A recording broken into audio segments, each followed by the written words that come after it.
Hello YouTube, it's Rob here, or better known online as RMK1025.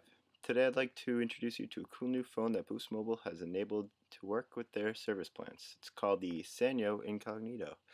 So as you can see here, I've left the protective screen on. I just wanted to give you guys an idea of what exactly it looked like when the touchscreen, which is what the front is made up to be, is enabled.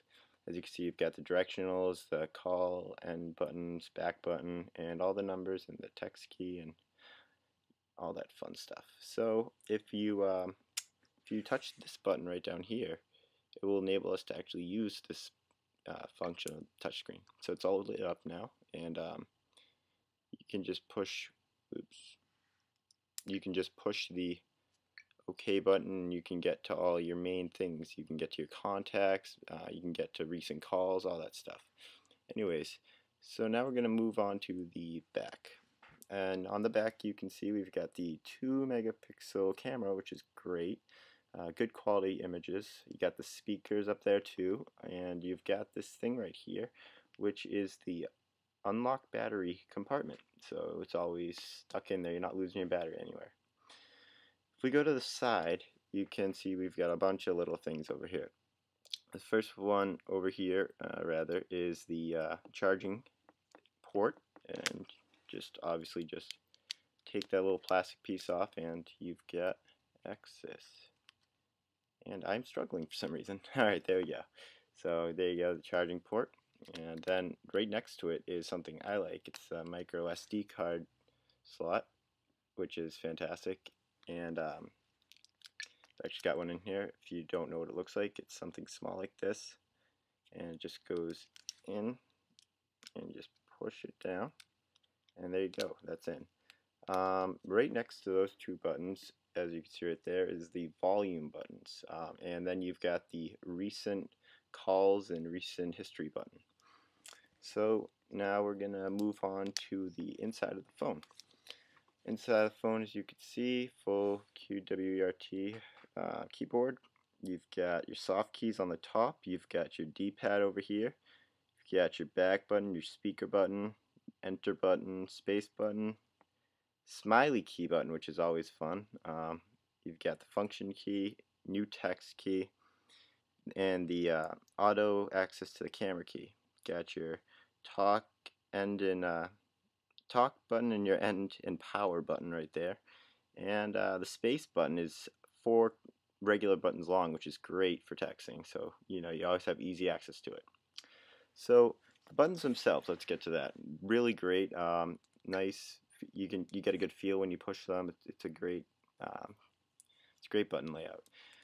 I like that the buttons are even laid out and centered well. That's always a plus too. It doesn't feel like you're stretching too far to text or anything.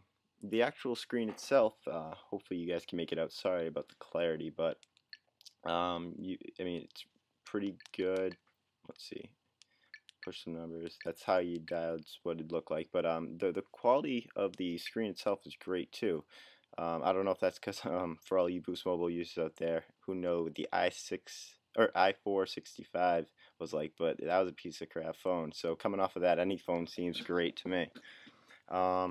You've got the bottom, which has the bottom of the screen, which has this row of things right here. They're all different apps and whatnot that you can access immediately from the bottom. So you can have like your Facebook and your web access, your AccuWeather forecasts, your directions, GPS.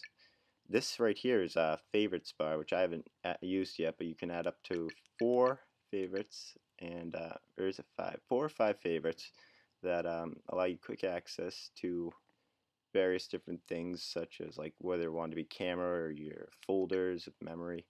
You can also personalize your backgrounds and whatnot, change ringtones, all that stuff. And if you get to the home button right here, if you click OK, you can get directly to your regular menu. For all those people who are used to regular menu setups, it's right there, perfect, easy access. Furthermore, you've got the glow, the backlight.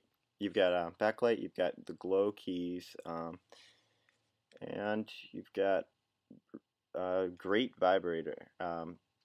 great vibration rather for the phone. So I mean, you're not going to miss a call. You're going to feel that vibration. Um, and on the side note, if you touch the outer keys, the touchscreen outer buttons, it'll always vibrate. So if it's in your pocket and you accidentally hit unlock somehow, you'll be able to feel it immediately pushing buttons. So you won't have to worry about missing or making a call when it's in your pocket. Other than that, that about wraps it up. Oh, actually, before I forget, for all you fans of YouTube, as I am, you can access YouTube on the web. The web browser is great. You got a 3G web browser. Access YouTube, watching full videos on there. Pretty good quality. The screen's about maybe a little smaller between these right here. Sorry, it's hard to do backwards in the camera, but these between those two, hold on, right here. Oh wait, no, right there. If you were to go down the screen, it's about that big of a video size, which is not the best in the world, but it's pretty damn good when you consider the fact that you can't really watch videos on most of the older cell phones. So I mean, moving on up with technology, I guess.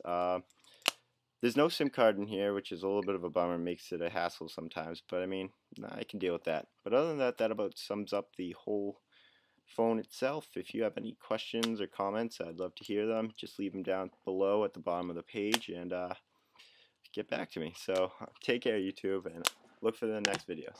Bye-bye.